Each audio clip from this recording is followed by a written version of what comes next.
The morning air at the training range was sharp, biting through the thin layers of tactical gear. Wind whistled past the rows of steel targets, a lonely, metallic sound that echoed across the dust.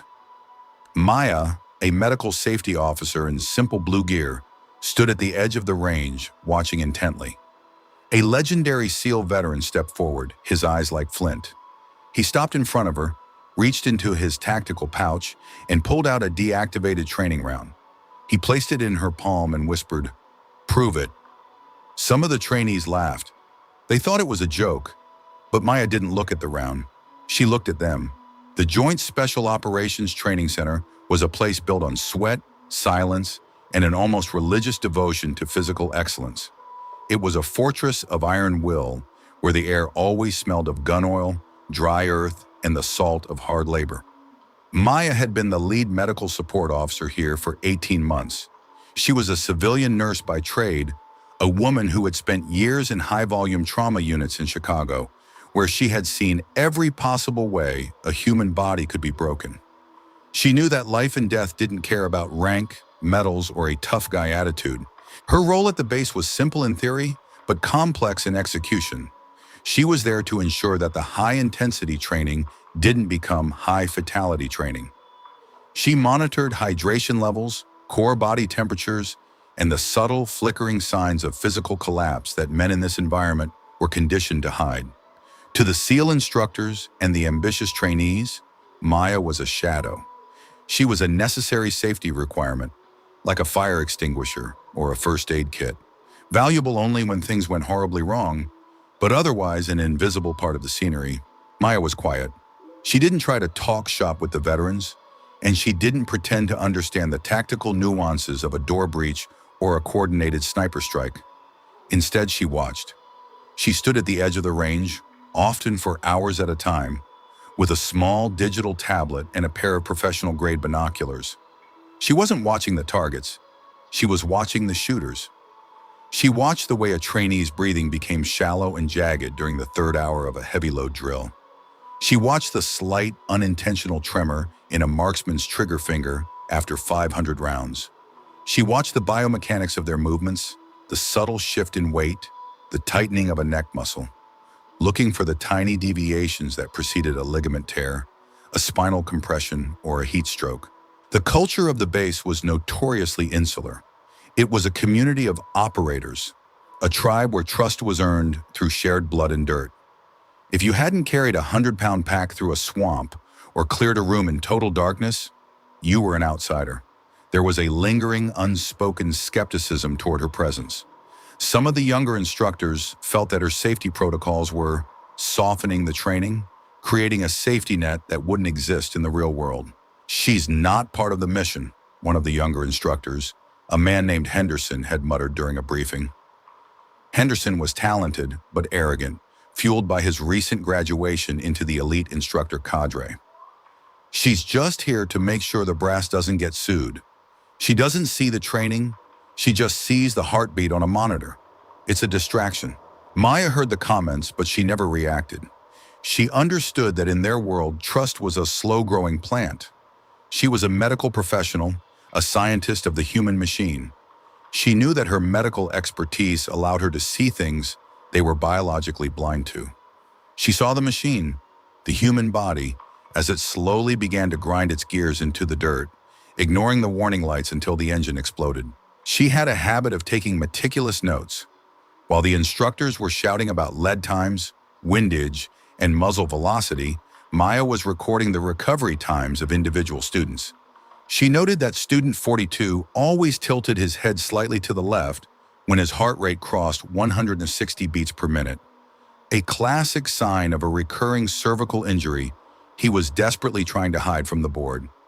She noted that student 19 was using his lower back to compensate for a weak ankle, a mechanical failure waiting to happen during the upcoming 40-mile ruck march. She was the guardian of their physical limits, the one who saw the breaking point before the mind even registered the pain. But to the men on the range, she was just med support, an outsider, a spectator, a woman who looked at a stopwatch instead of a target.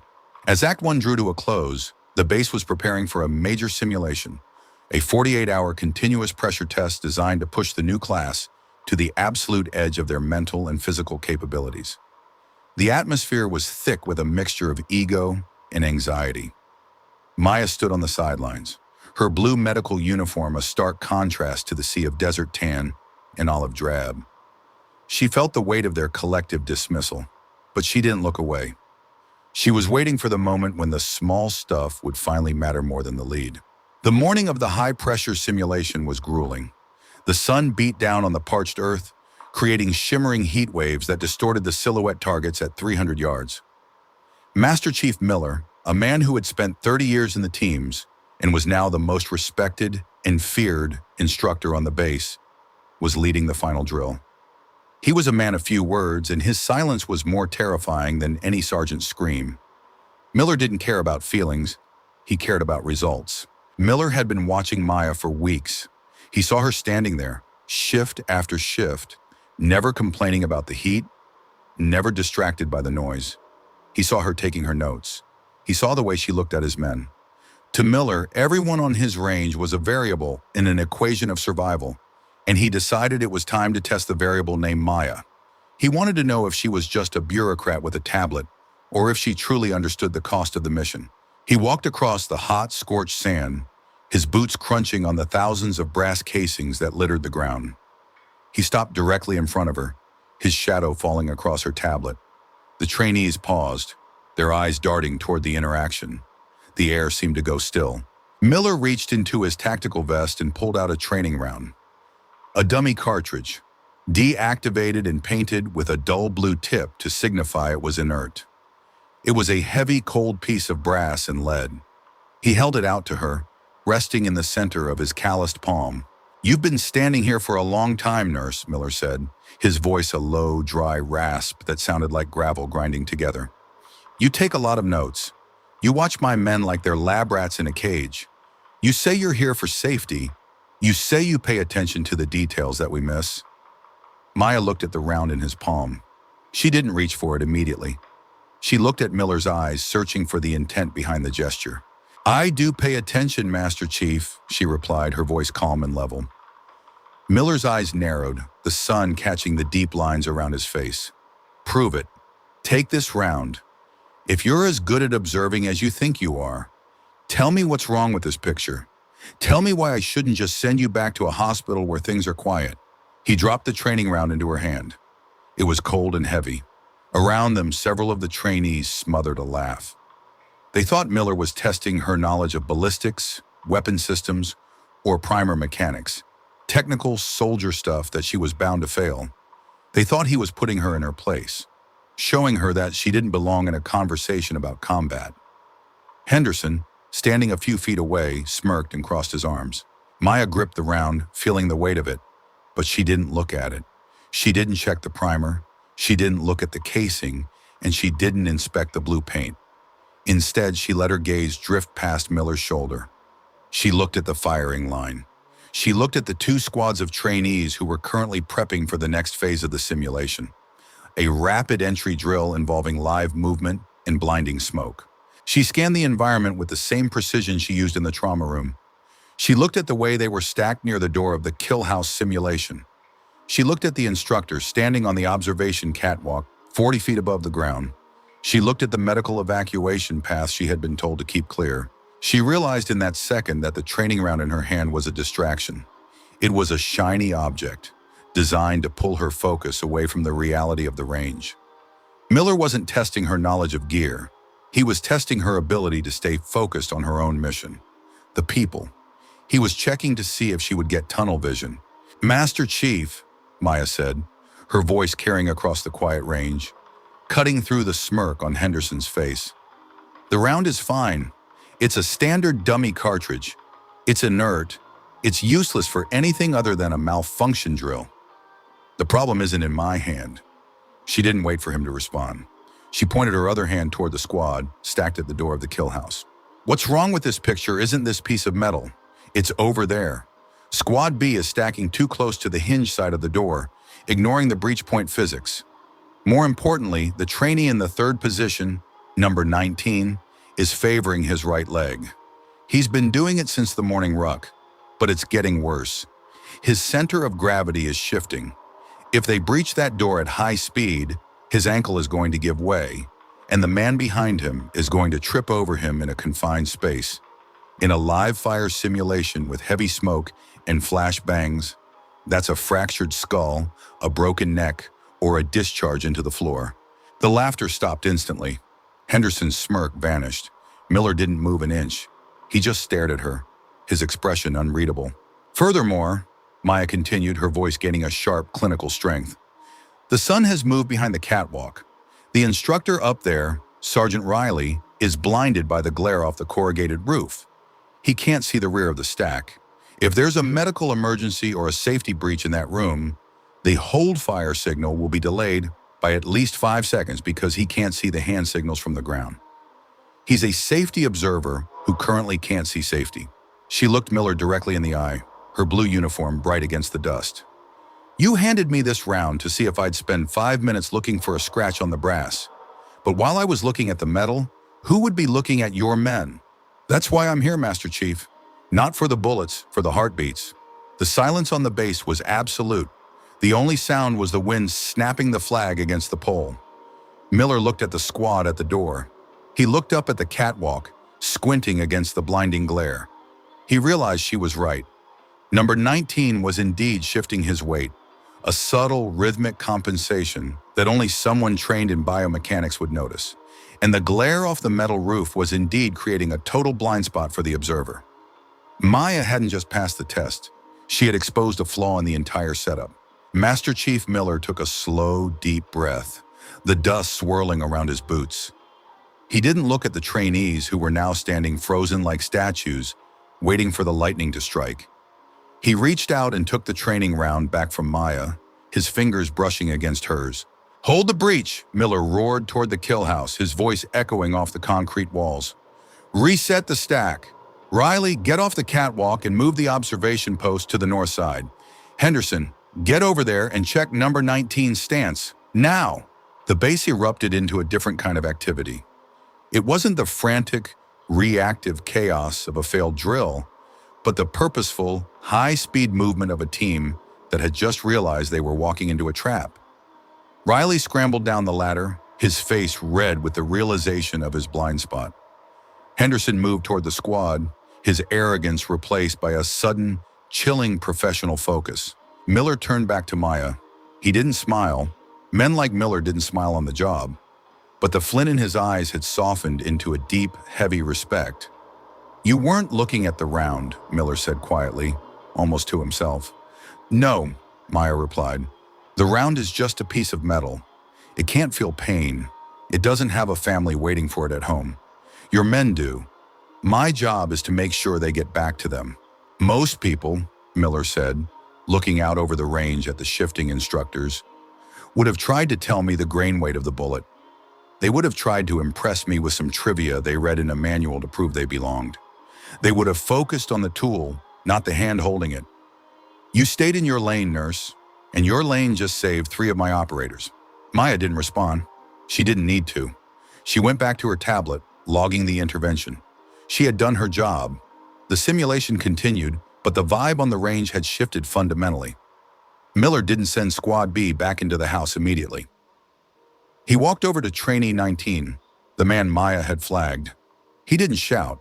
He didn't belittle him. He just kicked the man's heel lightly, testing the tension. Number 19, step out, go see the medic. Master Chief, I'm fine, I can go. I'm not quitting. The trainee protested, his face red with the effort of trying to stay in the game, the pride of a SEAL candidate burning in his eyes. You're not quitting, son. You're being benched, Miller said, and for the first time he looked toward Maya. The safety officer says you're a mechanical liability, and in this unit, the safety officer has a better pair of eyes than you do. She sees the fracture before you feel the snap. Move. Maya spent the next hour in the medical tent treating trainee 19's ankle. It wasn't a break, but it was a severe grade 2 sprain with significant swelling. If he had breached that door with 80 pounds of gear at a dead run, the ankle would have collapsed like a dry twig. He would have gone down, and the 3 men behind him, moving with total momentum, would have crashed into him in a dark, smoke-filled room.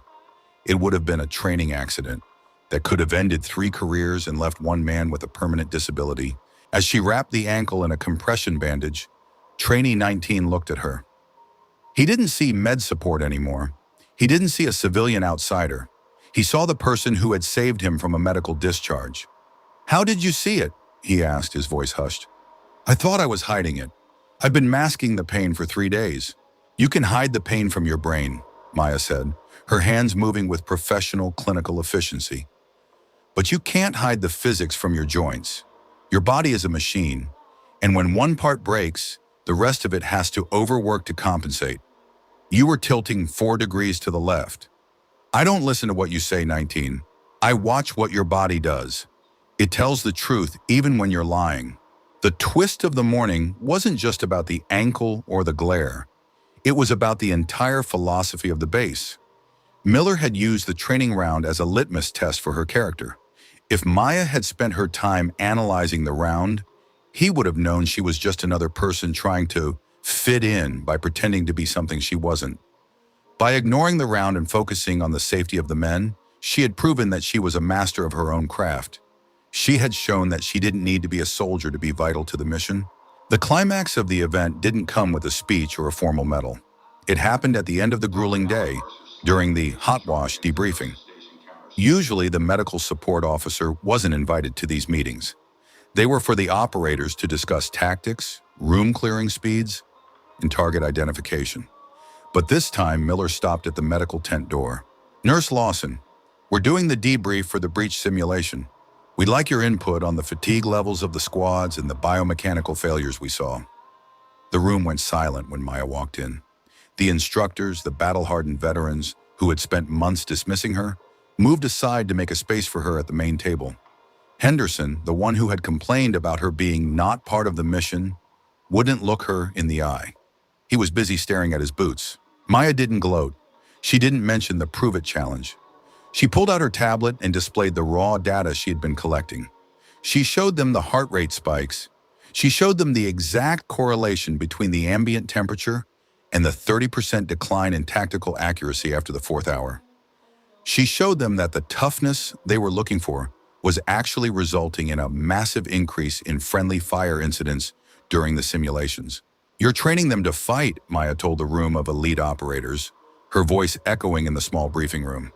"But if you don't train them to recognize their own physical and neurological limits, they won't be fighting the enemy in the field. They'll be fighting their own bodies, and in a high-stakes environment, the body always wins. You can't outwill a heat stroke." Miller nodded slowly. "She's right. We've been focusing on the metal, the gear, the tactics, the speed. We've been ignoring the biological hardware. From now on, Nurse Lawson isn't just safety support. She's part of the training brief. If she says the stack is off, the stack is off. If she says a man is down, he's down. No arguments. Her eyes are now our secondary safety." There were no cheers. These were men who expressed respect through silence and a slight, respectful nod of the head. But as Maya left the room, she knew that the invisible wall had been smashed. She wasn't an outsider anymore.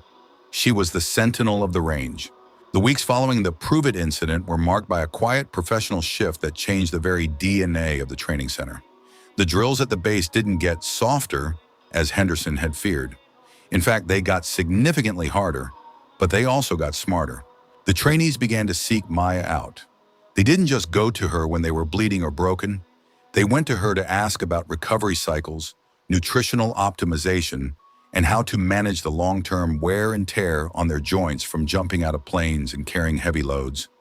They realized that she wasn't there to stop them from being soldiers. She was there to help them stay soldiers for a 30-year career instead of a 5-year burnout. Master Chief Miller remained a man of few words, but he began to include Maya in the planning phases of every simulation. He recognized that her perspective, the human-centric view, was the missing piece in their training puzzle. He stopped seeing her as a safety requirement and started seeing her as a performance optimizer. One afternoon, Maya was sitting in the medical tent, reviewing her notes on the latest rucking drill. Trainee 19, now fully recovered and back in the program, stopped by the entrance. He didn't come in for a checkup.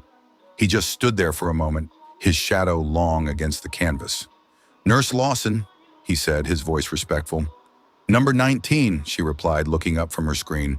I just wanted to say thanks. Not just for the ankle, for the stack. We've been practicing the hinge side entry the way you suggested, focusing on the spacing. It's slower on the clock, but it's cleaner on the camera. We don't trip over each other anymore. We feel solid. Maya smiled, a genuine expression of pride. Safety isn't about being slow, 19. It's about being smooth. And as your instructors like to say, slow is smooth and smooth is fast. You're finally fast because you stopped rushing. He nodded, offered a small, respectful tap to the brim of his cap, and vanished back into the heat of the range. Maya looked down at her desk.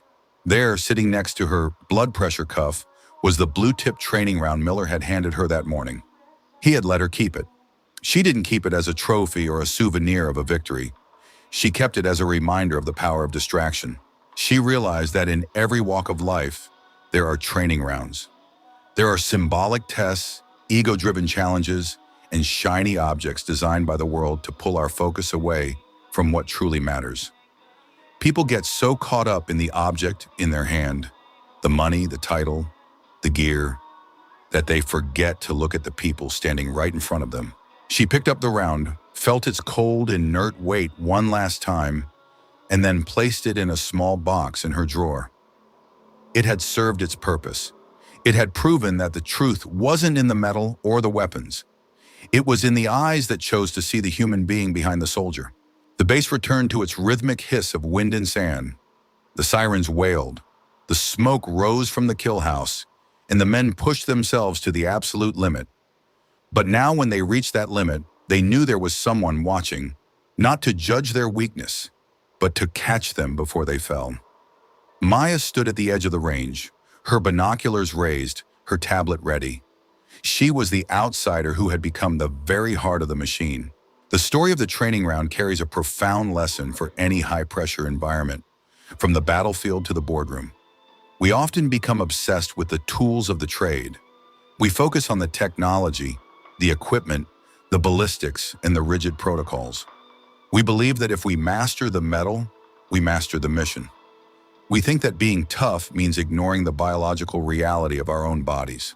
But every mission is carried out by human beings, and human beings are fragile, complicated, and prone to catastrophic error when pushed beyond their mechanical limits. A system is only as strong as its weakest joint. The Prove It challenge was never about ballistics. It was a test of professional identity. Miller didn't care if Maya knew about dummy rounds. He wanted to know if she understood her own value. He wanted to see if she would let a legendary veteran intimidate her into focusing on his world, or if she would have the courage to stay rooted in hers. He wanted to see if she was a follower or a sentinel. In your own life, you will be handed training rounds. You will be challenged to prove yourself by someone else's standards. You will be tempted to focus on the symbol instead of the substance. You will be asked to look at the bullet while the shooter is falling apart. Real expertise isn't about knowing everything. It's about knowing what truly matters in the moment. It's about the courage to look past the distraction and see the human cost. It's about realizing that a safe environment isn't one where nothing happens. It's one where someone is paying attention to the details that everyone else is too busy or too proud to notice. Maya didn't save trainee 19 by being a SEAL. She saved him by being a nurse. She didn't earn respect by acting like one of them. She earned it by being exactly who she was. She showed that the person on the sidelines is often the one with the best view of the game. This is the message for the observers, the supporters, and the outsiders in every field. Don't be distracted by the objects people put in your hands. Don't let their symbols become your focus. Trust your training, trust your eyes, and never apologize for prioritizing the person over the process. Because the process is a ghost, but the person is real. In the end, it's not the loudest voice or the highest rank that keeps the world turning and the team safe. It's the quiet observer at the edge of the range who sees the sway in the stack, the lag in the breath, and the tremor in the hand. It is the sentinel who sees the truth before the disaster happens. They handed her a test to see if she belonged in their world, but she didn't focus on the object in her hand. She focused on the people in front of her, and that's what made the difference. They handed her a test, but she didn't focus on the object in her hand. She focused on the people in front of her, and that's what made the difference.